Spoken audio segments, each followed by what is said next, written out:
I don't know, y'all. The battery's almost is dying. So I might not be able to get to a compression test today. I don't know. We'll see. Let's see. Hopefully it starts. There we go. There we go. Alright. Alright, it's reading 14 volts now. What's good, grind schoolers? It's your boy Rob, and we back in the shop today. So it's been a minute since I touched anything in this garage, man. Since I painted the Monte Carlo, I haven't really done anything in here. When did I paint this? Probably like a month ago. I don't know. Yeah, probably about a month ago. Probably even a little more than a month ago. But I haven't done anything to any of the cars in the garage, and I started thinking about like, what do I need to do and what do I need to get done? Obviously, I was trying to wait till the paint hardened up on the Monte Carlo to get done with that. I told you guys I had a project inside the house that I was trying to finish up before I got back to the Monte Carlo. I'm almost finished with that, but I still, you know what I'm saying, I still have some stuff to do, and then I'll get back to cutting and buffing the Monte Carlo so we can put that together. I did actually order another buffer, and I did actually order another tool for this car that I'll show you guys in a minute.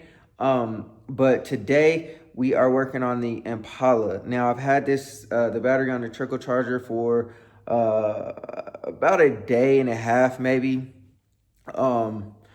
Maybe not even a day and a half, about a day, just to get the battery charged, because the battery was completely dead when I opened up the door. Like nothing turned on the last time I opened it up. And so I'm hoping that there's a charge in the battery and it's not completely dead, just for the simple fact that I need the battery to work for what we're doing today. So I am putting hands on the Impala finally after so long. I don't know why I didn't do this a long time ago and really actually check out what's going on with the car. I have a suspicion of what's going to happen, but you know what I'm saying, I never checked it out or confirmed it wholeheartedly. So today we're going to do a compression test on the Impala to make sure that what I think is going on is actually going on. You know what I'm saying? So either A, we have good compression in the cylinders, and we have something different going on internally, which leads me to an oil pump. Or B, we don't have good compression in one of the cylinders, and then we're tearing the whole motor down. So there's two caveats to this situation. I already got the cart full of the parts that I need for the car, depending on which way we're gonna go. If we need an oil pump, we'll just lift the motor up, take the oil pan out, and replace the oil pump, put the oil pan back in, and hopefully we're good to go. If it needs if there's no compression in the motor, then we're rebuilding the motor. So anyways, man, I'm gonna go ahead and flip the camera around. I'll show you guys what we got going down, and then we'll just jump right into it. So before we do that, go ahead and hit that like button, hit that subscribe button. Yeah, let's get to it. All right, y'all. So like I said, I ordered a new buffer. You know what I'm saying? That's neither here nor there, because that's not gonna be the topic of discussion today.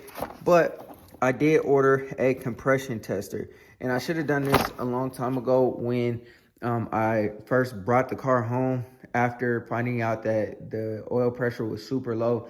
You guys know I kept complaining about the car idling up and down, high and low, all that kind of stuff when I was driving the car.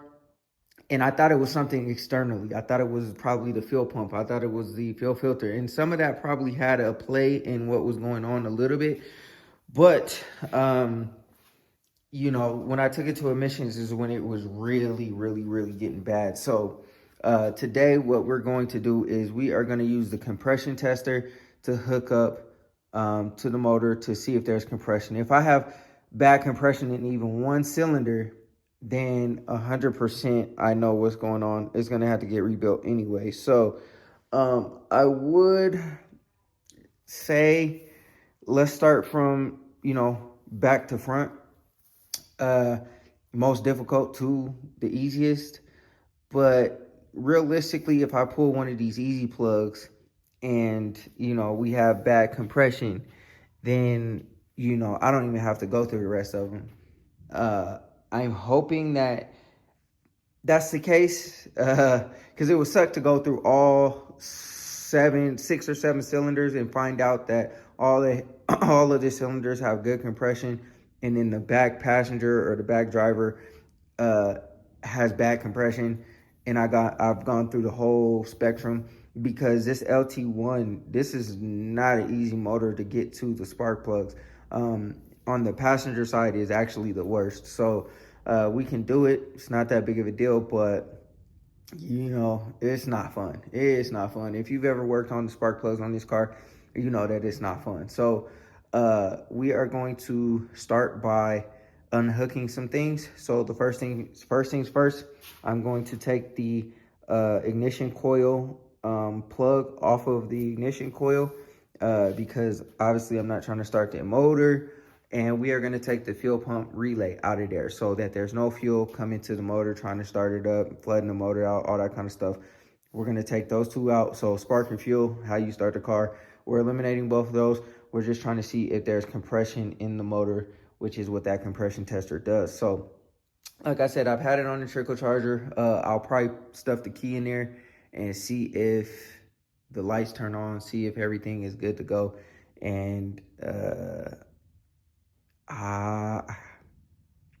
no, I'm gonna take the fuel pump off first and the ignition coil off first before I turn the key. I was gonna say I would turn the key to start the motor to see if we got good, you know, see if the car starts at all with the battery, but the engine oil leaked all out of the oil pan. I don't know how much oil is actually in there. So if the motor's not damaged, I don't want to cause any damage. So let me go ahead and start unhooking everything, and then, you know, we'll go from there.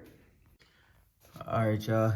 I went down there and I disconnected the ignition coil wire off of the ignition coil so that we don't have any spark trying to fire off in the cylinders, trying to, you know what I'm saying, like set the fuel.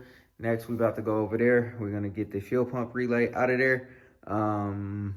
Matter of fact, let me see if I can squeeze by here. Let me open it up and see. I don't know if I'll be able to get it just with my fingers, but here, let me see which one is the fuel pump relay. Number 215A is this one here. So I might have to, hold on, man. Damn, I might have to go ahead and get some pliers to pop that out of there. So let me find some needle nose to pop that out of there. I'm gonna do the fuel pump fuse and the fuel pump relay. Knock both of those out. Is the 15A, the number 2 on the top, and then the fuel pump relay is this black one right here. So let me go ahead and grab those two out of there, and then we will be good to go ahead and start pulling spark plugs off and testing this motor. All right, y'all, I already got the fuel pump relay out of there, and I am going to get the fuel pump fuse out of here as well. These pliers probably way too big. I couldn't find my needle nose, but hopefully this works. And then, yep, there we go. Got that up out of there. So, and I'm gonna take this off of here, because when I guess the engine's not gonna start. So, safety first, guys. I'm gonna put this over there somewhere where it can't fall. And now we're ready to start everything up, y'all. I'm going to go ahead and I think I'll pull number 1 over there first. Hook up the air compressor, the compression test tool, and then I'll turn the key and see what readings we get. All right, y'all. After a million tries to get this thing in there, I finally was able to get it in there. I had to use an adapter in order to get the gauge in there, but the gauge is in there now. You can see it's at 0. So I'm gonna go ahead and turn the key. Again, this car is a nightmare. I think the worst thing to do on this car are the spark plugs. It's absolutely terrible. This side is not as bad, and this side was even, you know, this side is even worse because you have all of this stuff in the way. You know what I'm saying? It's not really like a clear shot. You gotta go through all those hoses and all that kind of stuff, man. It's just, this car's the worst to do spark plugs on. I ain't gonna hold you. I'm probably sure even on the Camaro and the Corvette, I'm sure they're even worse, because it's still a big car. Still has room to work on stuff, but it's just a nightmare to like get your hands down in there, and there's so much stuff that runs so close to the block. It's just terrible. But anyways, man, that's a sidebar, you know what I mean? I'm gonna go ahead and turn the key and see what we get. This is cylinder number 3, I think. Yeah, because, you know what I'm saying, odds, evens on that side. So I'm on cylinder number 3 because I couldn't get number 1. Don't know why. It just wasn't working for me.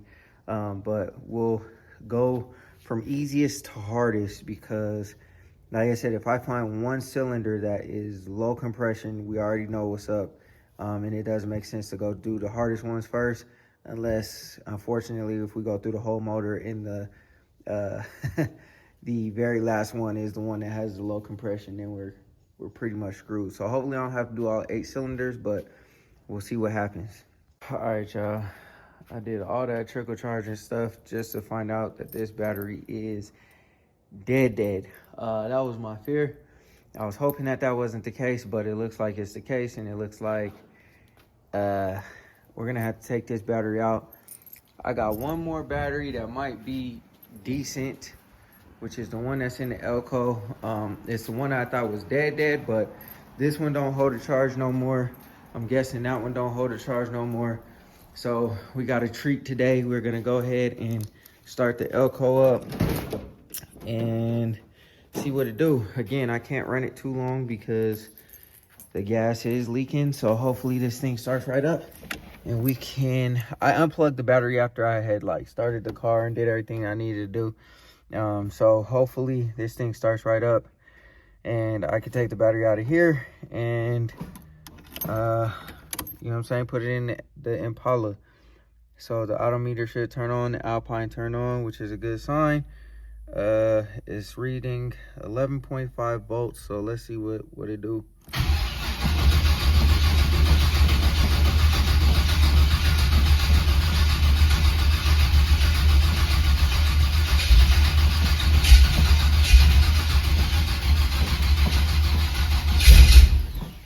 Damn, I don't know, y'all.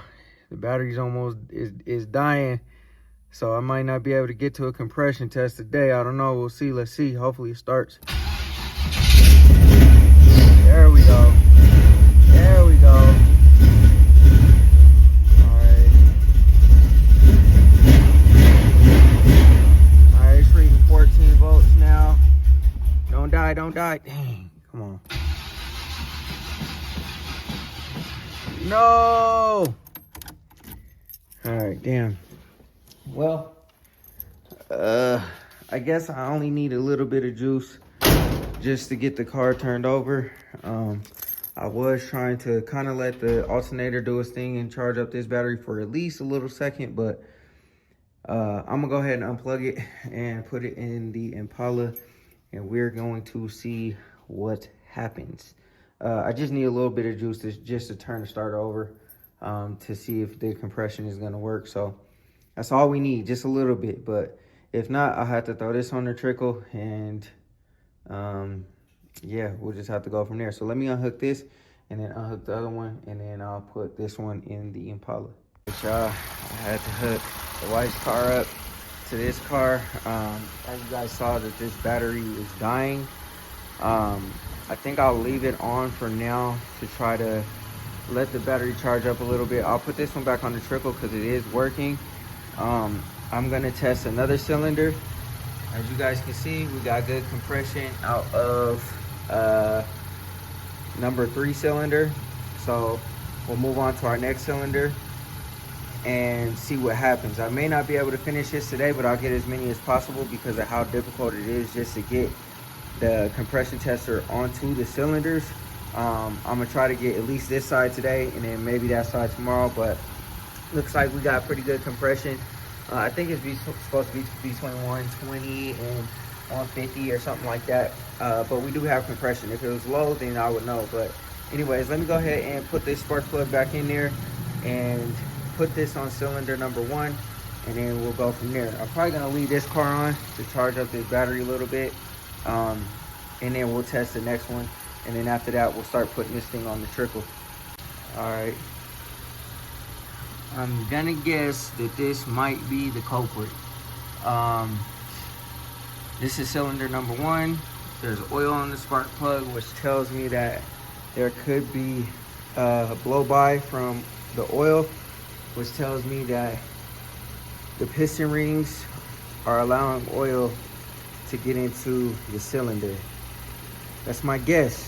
I don't know that for sure. We're about to test it and see. But like I said, what's going on, bro? Like I said, I only need one. If it's this one, I'll be happy, because then, you know what I'm saying, I don't have to go through all the rest of them. I obviously won't be happy to have to go into the motor, but at least we'll know what's going on.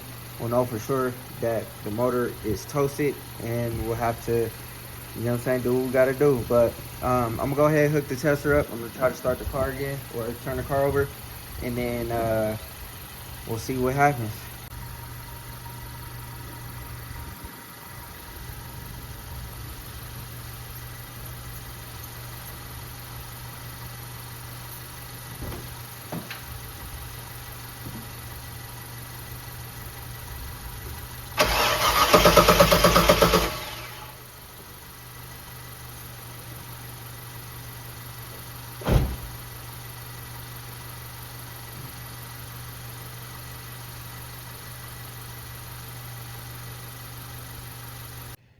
All right, so I thought that could have been an issue. There's still an issue with the oil getting past. There shouldn't be oil on the spark plug, so we got to figure that out. I'm assuming that there still probably is a problem. The pressure was a little bit lower on that cylinder than it was on cylinder number 3. And then I also recorded my my findings. So as I go through cylinder to cylinder, we'll just keep recording the findings. Like I said, I don't know if I'll finish this today, but you know, I'll probably just bring out an update video of what I discovered once I'm done. Like I said, trying to do this is not very fun. So if it was on, like, you know, the Money or the Elko, it would be a breeze. Boom, pull spark plug out, easy money. It's not difficult at all to get to those. But these are, you know what I'm saying, my hands are scratching up and everything. I'm trying to use my gloves when I can. It's difficult to try to put the spark plugs in the hole with gloves, because you got to kind of feel around for where the hole is, and it's kind of hard to feel it with the gloves on. So I'm still having to use my bare hands, which sucks, you know what I'm saying? But anyways, I'm gonna replace cylinder number 1. We'll move on to cylinder number 5, and then we'll see what that reading is like. Like, if I was working on this, I would have been done. Spark plugs right there, boom, boom, boom, boom, boom. Nothing in the way on either side. Ain't got all that convolution and all that kind of stuff. I'd have been done. Boom. Same thing with the LS. You know what I'm saying?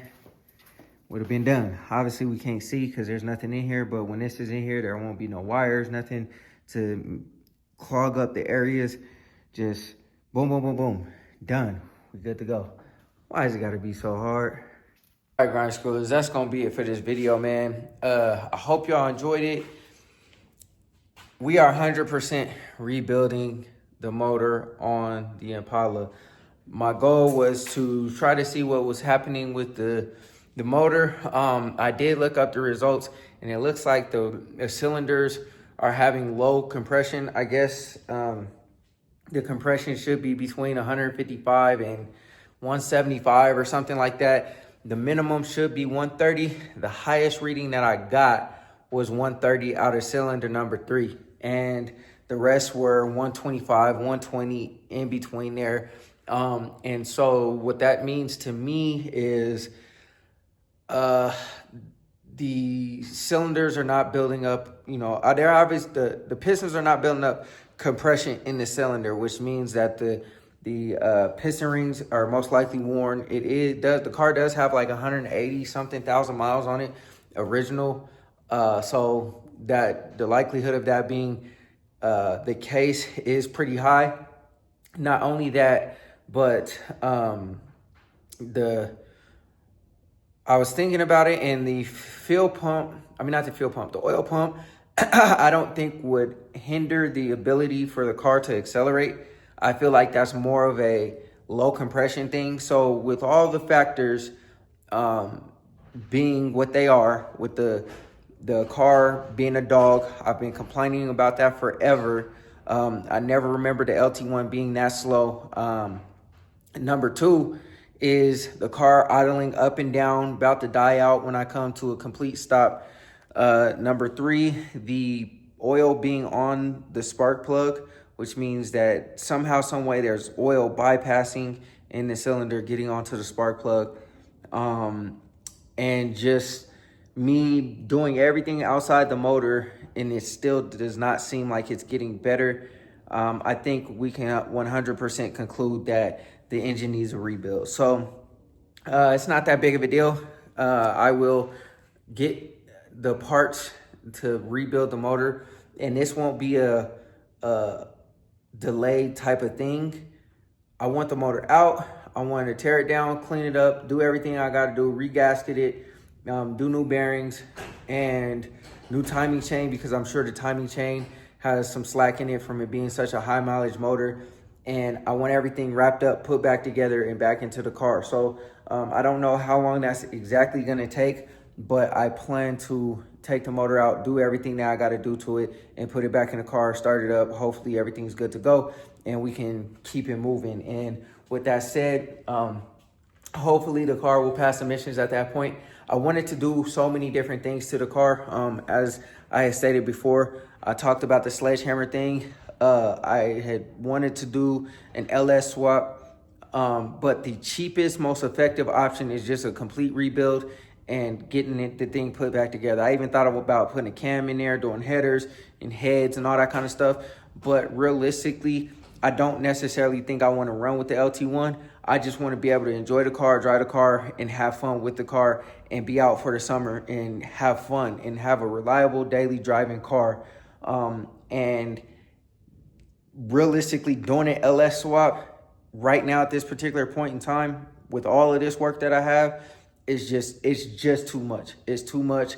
And what I don't want to have is another car sitting there motorless, just broken down, just waiting for me to get all the parts to it. And plus, the LS swap is going to be significantly more expensive. I would have to do a new transmission, new wire harness, source a LS motor. I don't want to go with a 6.0, so you know what I'm saying, theoretically I'll go with a bigger motor. Or if I do go to a 6.0, I'm going to get it machined, which that's an additional cost. Get it machined, add all the new rotating assembly and so on and so forth. There's so many different things, so many different factors that go into the LS swap that are not cheap.